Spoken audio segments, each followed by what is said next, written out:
All right, good morning and welcome to another Awaken sermon. And this morning I have a special guest with me here. This is Tony Hillery sitting across the computer, I guess, from me on his computer. And Tony, some of you might recognize him. He is the CEO, the founder of Harlem Grown. And we've had Tony actually at Awaken probably about, I think, 2 years or so ago. We did an interview together live and in person, so this one's a little different. And then also, as an Awaken community, we had a chance to visit Harlem Grown, to get involved, support them, and see some of the great work that they're doing in Harlem. So we were talking last week a bit. We started going in all sorts of different directions. I had all these questions for Tony, and I thought, well, hey, why don't we hit record, and the questions that I'm curious about, we can bring those to you as well. I thought it's a great conversation for us all to be aware of, for us all to be involved in, especially as a church, as we're trying to discern and figure out what is our response to be to the coronavirus. How are we as a church going to put the words of Jesus into practice? So with that, Tony, if you could share just a bit for the people who aren't familiar with Harlem Grown. What is Harlem Grown, and what inspired you to start Harlem Grown a few years ago? So if you could give us like your elevator speech, that'd be great. It started as an elevator speech, but now it's like an encyclopedia. But thank you for having me. And it's pretty ironic is that Harlem Grown was born during the last national crisis. It was almost 10 years ago during the financial crisis that I'm sitting in the same exact place that I'm sitting now, on my couch, across from my TV, under my mirror, reading about the state of the world. Poor me, my business was failing and I felt so powerless. But I kept being pulled to education. I don't know why. I'm reading about schools in the inner city. Our children all went to private school, so it was all foreign to me. And I said, it couldn't be this bad. So one day I just got off the couch. I went down to Harlem to volunteer in a local elementary school, and the rest is, as they say, is history. I started working in the school, and in 3 weeks, the way the children saw me, you would have thought I knew them from birth. It's the most amazing thing you've ever seen. And they kind of welcomed me into their world. And so I started working with them in the lunchroom. And you see a lot of things that I'd never seen before. You kind of know it, but you really don't know it until you're there. And I mean that to say, I'm in a school, and these children they're all attending Title I schools. Title I schools are based on the level of poverty. When you're a Title I school, all the children qualify for free breakfast, lunch in school. And a lot of these children, that's their meals of during the day, is breakfast and lunch in school. So that's kind of what it is. So in a nutshell, Harlem Grown is a youth development organization. And we use urban farming and hands-on working in the farm and mentoring, trying to change lifestyles to a more healthy, more sustainable lifestyle. And that's a really small snapshot, but it kind of goes a little deeper, and it will go as we speak. We can evolve into what we really do and how we do it. Now, how many locations? Because I think we visited 2 locations when we've been working with you. How many do you have in operation now? Well, we have 13 sites, and we work with 6 elementary schools. And the average population per school is roughly 350 to 400 students per school. Yeah. And now let's talk a bit about your staff, because you've built a staff with Harlem Grown. Obviously, to have 13 places for doing some of the farming, you need a staff. You need people who are going to do some of the work that's required. So tell us a bit about the staff. How did you start hiring people? How did you start bringing people on? How did you get them involved? I mean, I love this story because, I mean, it's so grassroots, and it's people that are living right there. So the people that you're serving, they're actually your staff as well. Yes. But I am very proud to say this is very intentional, we have the most diverse staff you've ever seen in your life. So We have Sage, for instance. She was a grad student at Columbia, Bank Street College, and interned with me her last semester of grad school. Upon graduation, she stayed on. She's been my program director for 6 years now.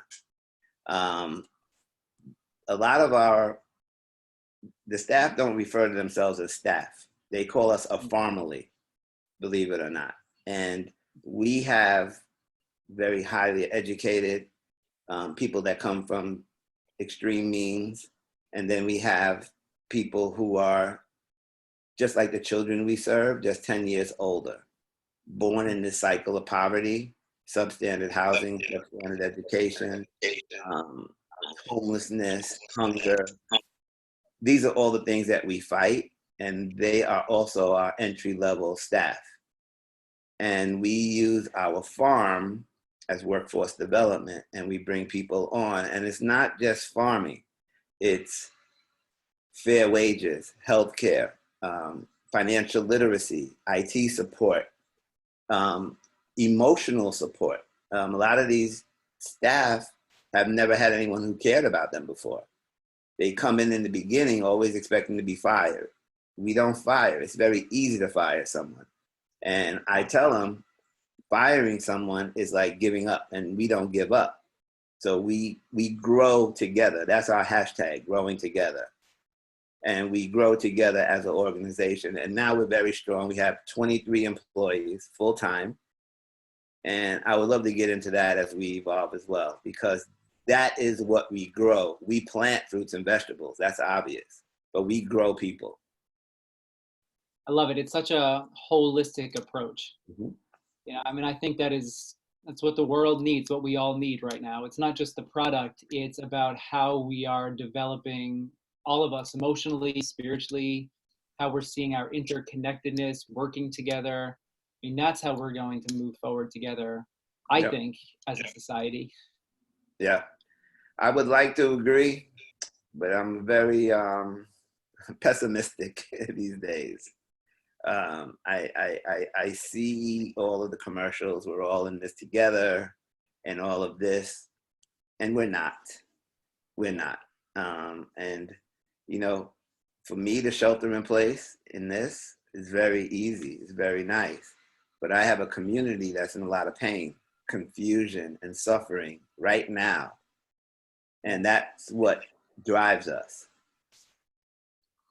Well, so I have a bunch of questions. I have a list of questions that actually moves us down like 3 or 4 pegs. Sorry about that. So no, it's all good. Let's talk a bit about, what you just mentioned. Okay. And obviously we're in the midst of a pandemic right now. Life has been altered, it's been disrupted. So for Harlem Grown, you rely so much on person-to-person contact, right? I mean, everything you do, it's mentoring. So like you said, it's not just the planting, but it's how you're doing it together. Mm-hmm. So how has the coronavirus, how has it affected Harlem Grown? How has it affected the staff, how you operate? Well, you're right. We work very close. We work inside of schools. We're in schools every day, working with children, like in their face. And then we host them on our farms, our 13 sites across Harlem. And when the city and the state shut down the schools and then public gatherings, that kind of deemed us irrelevant. I mean, what do you do when that's all of our programming? So on March 11th, I thought I made the very progressive move of shutting down operations because we couldn't provide programming. So I intentionally, shutting down programming, we fundraised last year for this year's budget. So everyone's getting full pay and healthcare to stay home. That was a very controversial decision at the time. And that was March 11th. Think about it. 2 days later, it almost became a city mandate to shut down, shelter in place, everything. So in 2 days, everything shifted. And I do not regret that. I would do it again tomorrow if we have to do the same thing again, because our staff is so important to us. But we pivoted at the same time because, like I said, That was March 11th. March 13th, I'm sitting right here and I'm thinking about some of the children. I can name them because I see their faces as I speak. You're wondering, where are they eating? It wasn't until the following week, March 15th, I think it was, or 16th, when the city implemented grab and go food. Because when schools open, our kids come in at 7:30 to have breakfast. They go to class at 8 o'clock. Shutting school, you're shutting food. So now they have an option. You can go to a school and pick up grab and go meals, which is a sandwich, if you're lucky, a fruit or a granola bar, and a warm milk. And you take it home. You can get 3 a day. A lot of our children are living in homelessness. A lot of our children are living in homelessness. All homeless shelters don't have kitchens. So if you can think of a child having grab and go meals, 3 meals a day, 7 days a week, and that doesn't bother you, I want to do a heart check. So that's what happened with us. So I rallied one of our supporters and they donated some money. And I went to a local Harlem restaurant who was otherwise closed and arranged him to cook 400 meals with the money. He brought back his entire staff and I fed one homeless shelter. And just to elaborate on that, our whole perception on poverty is wrong. As our perception on very robust economy we have, right? How robust is it? If 2-3 checks later, people are on food lines wondering how they're going to pay their rent. So was it really that great of an economy, or was it a mirage? I go with the mirage. But anyway, a lot of our shelters, a lot of our children are living in domestic violence shelters. So a mother and their children who've already went through the trauma of the domestic violence, living in this strange place, and now this happens. And then miraculously, we deem those parents essential employees where they have to work. So we've all seen these pictures today of crowded subway trains. Those are the parents of our children going to work to make $12 an hour. Because remember, we frown on them making $15 an hour. That's too much money, right? But they're essential employees. So we go out on our terraces and our yards and we clap for our other first responders. But these people are dragged in, making substandard wages, horrible conditions, because they have to work. So that's what prompted this new program. We call it Harlem Helping Harlem. So we raise the money. We target a local restaurant for the month. They bring back their entire staff. They're preparing the meals and we feed our families. So it's a win-win-win. And it started with that one. Now we're doing five a week. It turned into a thing. I mean, we're raising like $40,000, $50,000. People love this program. And we go in, we negotiate down with the restaurants. We get like $12 a bowl, and you get your starch, your protein, and a vegetable, and a beverage, cutlery, packaged individually, and delivered. So 1 day a week or 2 days a week, that mother doesn't have to worry about where the food is coming from, coming home from a hard day of work, have to prepare food, and it's there. And the reception we got from that is unbelievable, unbelievable. Yeah, I mean, it's what people need right now. I mean, man, there's like so many questions, to follow up with that. I mean, just the parents of these kids. I mean, what are the kids doing all day? Then if they're in the shelter by themselves, right? Right. You're supposed to be learning remotely, supposedly, but you need your parent there to guide you and keep you focused, right? I mean, there are so many holes in this system, so many holes, and I hope it's evident to everyone and not just you and I. Our healthcare system is not a system at all. We have this big gap. This income inequality is bigger today than it's ever been before. So that's why I let in with the commercials of we're all in this together. Are we really? Are we? Yeah, we're all having different experience of it, of what's going on. And for some people, that's their reality, right? They're being dragged to work. kids are forced to stay at home, hard to prepare meals, even having, I guess, the resources to prepare meals if a homeless shelter doesn't necessarily have a kitchen to prepare anything? Let me just step back. Remember I told you March 11th was the pivotal moment for my organization when I said everyone stay home? That was the 11th. A few days before that is when we had to run on all the stores, right? The line down the street to buy toilet paper, bottled water, rice, pasta, etc., right? So you go into stores today, especially the stores where I'm talking about in Harlem, and they're half empty shelves. The people I'm talking about had to wait until April 1st for their food stamps, their SNAP benefits to be regenerated. So they're running into these half-empty stores to buy whatever's left. So these are all the things that we don't think about. I got mine. You know, I got a closet full of toilet paper. I don't get that part, but Right. these are all part of the problems of being in that cycle of poverty. Yeah, because this is kind of how it started. Last week we were talking about this. You mentioned the toilet paper thing and stockpiling toilet paper. And you're right. I mean, sort of, for me, this whole experience, you realize how insulated you are, right? You realize, like you said, here I am in my house, have everything we need. So I have to go out to the grocery store once a week, but, they don't have everything. But for the most part, I have enough to last me for the week. We have a beautiful yard to go play around in. I don't have to jump on a crowded subway train, go to work. And it can become really easy, I've seen for me, to just focus on me getting enough supplies and, oh no, they don't have enough chicken, or there's no toilet paper in the store today, paper towels are empty, I have to go to another store. But for some people, I mean, it goes so much deeper than that. And it just seems at this time, it's for many of us, not for all of us, obviously, but it can be easy to simply focus on ourselves and our needs when we forget that there's others that are having a much more difficult time than we even are, and it's impacting them, like you said, 2 paychecks away from what, not being able to pay their rent, any of their bills. And the fact that I'm still getting paid, right? I mean, that is such a privilege and a luxury. And I think, one of the reasons why I did want to talk with you was because you're someone who, you see it, you live it on a daily basis.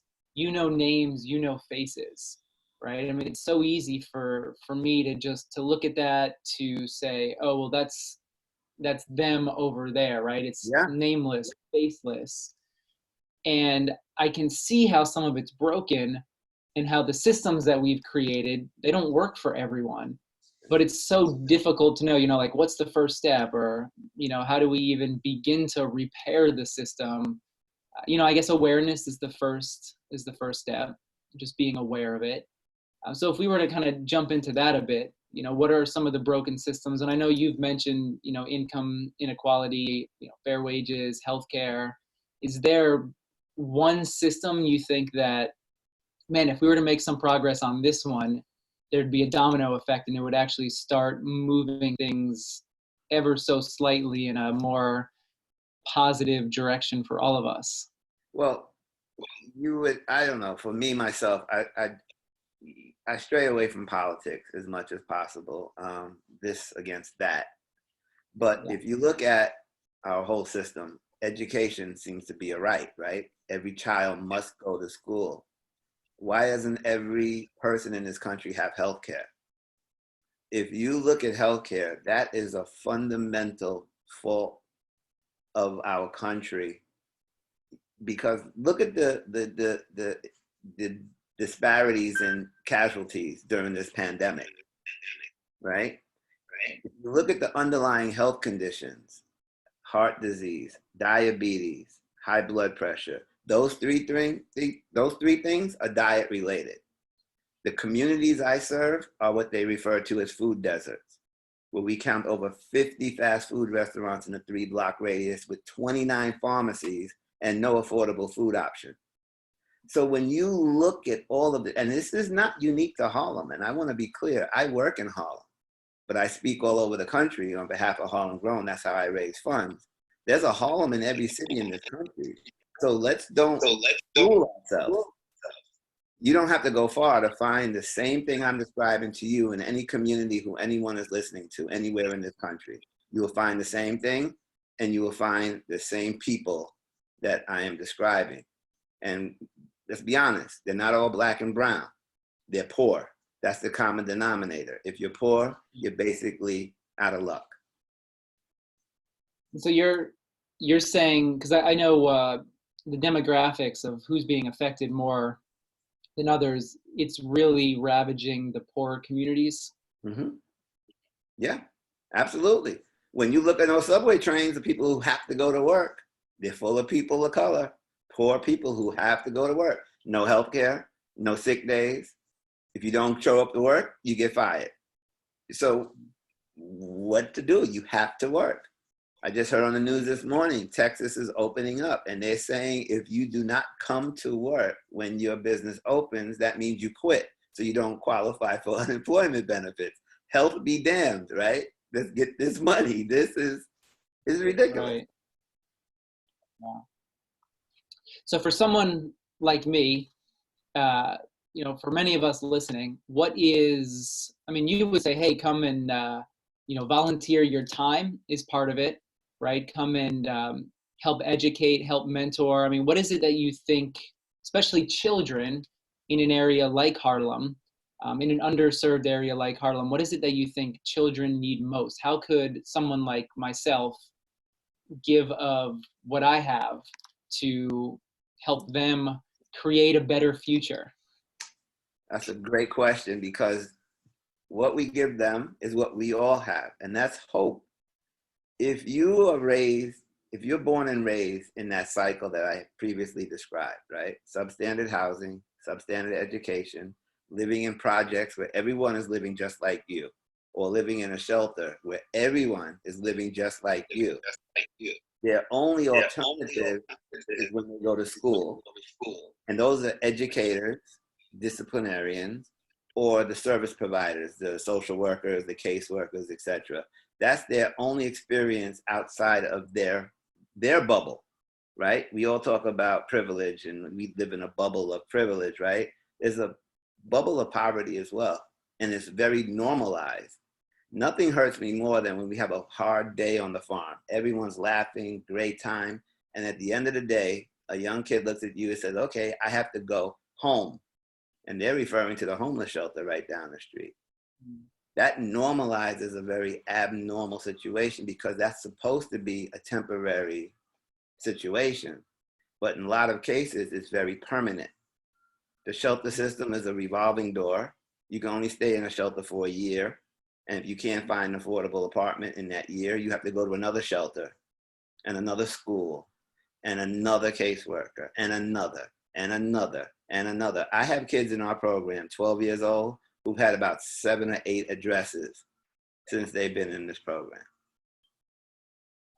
So it's really, really, really tough.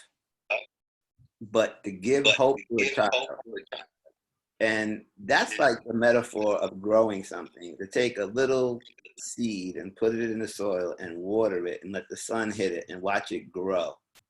You see some of these kids gravitate to that like they just split an atom or something. It's like the most miraculous thing, and they own that plant. They come and check on it.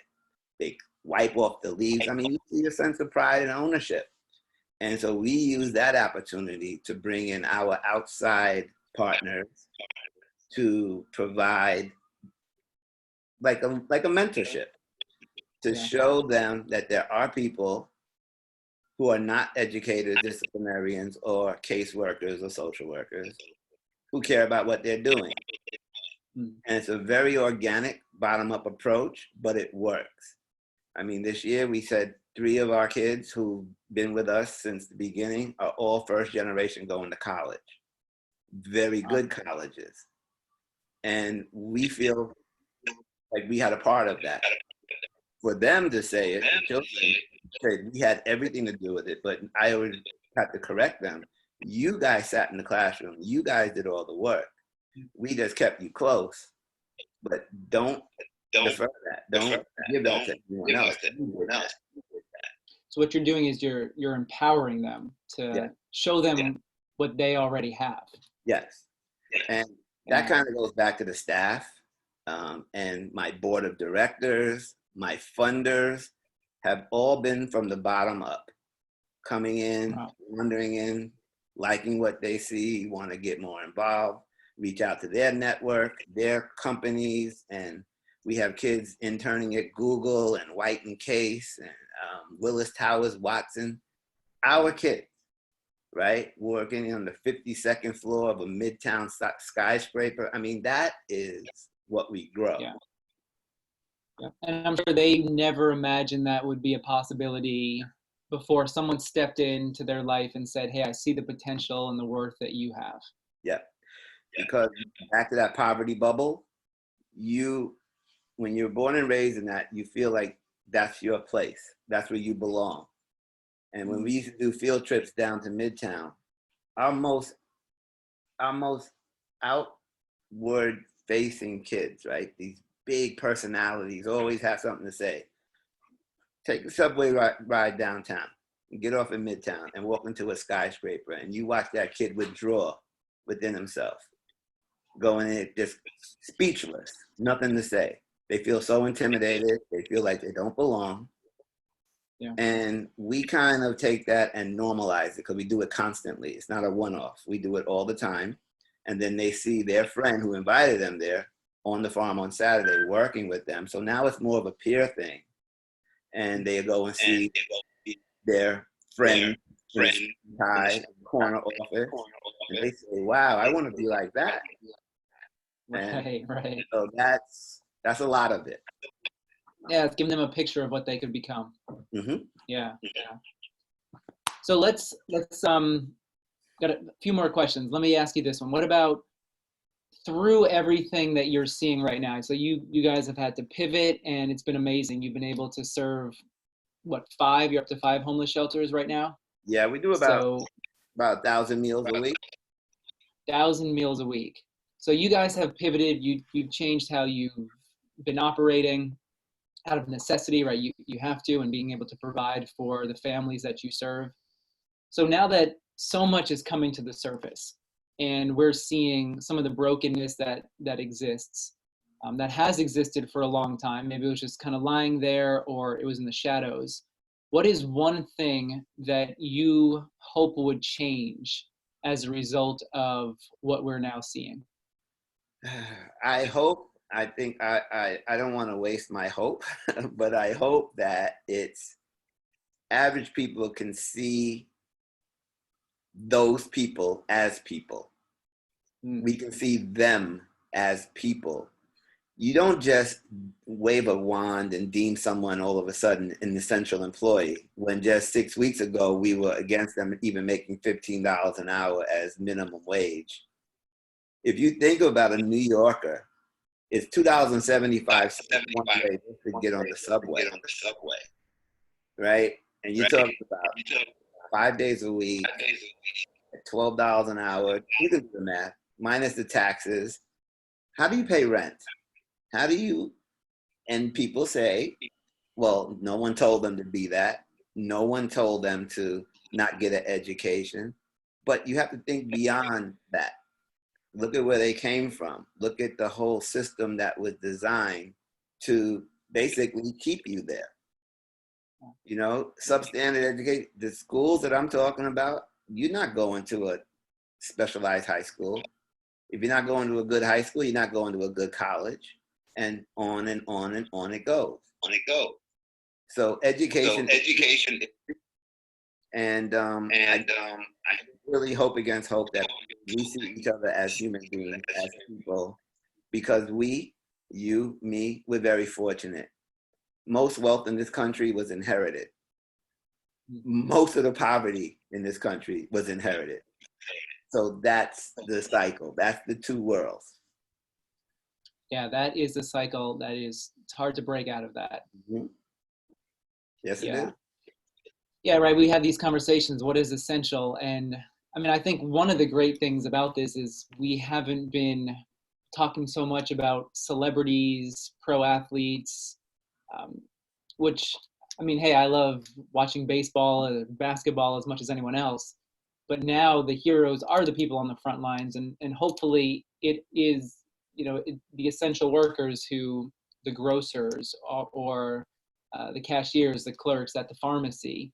And yeah, I mean, I think that's a great hope, being Yeah. able to see the humanity in everyone, not elevating, some higher than others because they have more money or they have more Instagram followers, but simply recognizing the beauty that every person possesses. Yeah, that's what you want. But even today, I hear instances of people complaining that the delivery person came and delivered their food with no gloves on. Mm. Do you have extra gloves? Maybe you want to give him a pair of gloves. Maybe he doesn't have gloves. I mean, what? He brought you your food, and you're complaining you don't have gloves. Yeah, So, you don't have to go out to the store and get it. Someone else is bringing it to you. right. And didn't tip him because he didn't have on gloves. No. So I don't know. But overall, I think there's more good in the world than there is that stuff. That stuff just gets all the press and all the attention.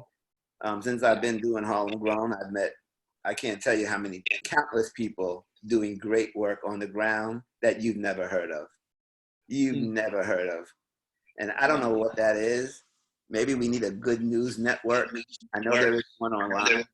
Just good stories every day instead of this drumbeat of the other. Well, that's unfortunately what keeps us glued to the news. All the bad news that's out there keeps us caught in fear. And you're right, we need more good stories of hope. I mean, that's what you said changes lives, hope. And I think that's what we need to be focusing on. We need more stories of the people that you're talking about, who you're seeing and how you're seeing lives changed on a regular basis. Mm-hmm. Have you gotten some more coverage as a result of this? Oh God, yeah. But you know what? I'm not even doing that anymore. Now I'm sending my staff out because the staff themselves are the story of Harlem Grown. I think I'm oversaturated. But when you do things for the right reasons, Harlem Helping Harlem just came from a day of helplessness. You felt helpless. What do I do? I have wealthy funders. I got someone to donate $2,000, paid for 400 meals, and it was a no-brainer. Did it, and then here come the phone calls and the emails. Hey, I'd like to get involved. I'd like to donate. How do I do it? And it just grew. But that just shows you the good, the concern in the world. That's what I'm talking about. Yeah. Well, hey, I see that my timer just went off, telling us we hit the 30-minute mark. Two quick final questions. You have, you're in front of a church, which you are right now. Doesn't look like it, but you are. What is the message that you would want to give to followers of Jesus? What would Jesus do? What would Jesus do? Don't think of Harlem Grown. Look at your own community. You don't have to go far out of your own house to find the same need that I'm talking about right here. So Harlem Grown aside, look in your own community, your own family, your own friends. Trust me, some of your friends are suffering right now. We have this thing called foolish pride where we don't share those kind of things. The food banks in New York went up 400% in the last week. 400%. People who've never been on a food line before are out there. So it's real. So those numbers are not just unique to where I am. It's where all of us are. So look beyond yourself a little bit. Just smile at someone. Start a conversation with someone. You'll never know where it goes. Yeah, that's good. Yeah, look, there's a lot of need all around us. Mm-hmm. Absolutely. And then if for anyone listening, they want to get involved, they want to help, they want to be a part of Harlem Helping Harlem, how do they get involved? Because obviously we're not going to be coming down handing meals out right now. No, I know. Well, you could look up Harlem Grown online, but the only thing that comes up in all of our stuff, all of our press, all of our stories are there. But once again, that's what I do. You can do something more locally as well. I'm sure everyone has a food bank in a stone's throw of where they live. everyone is out of food. Everyone is underfunded. Everyone is struggling to keep this whole thing afloat.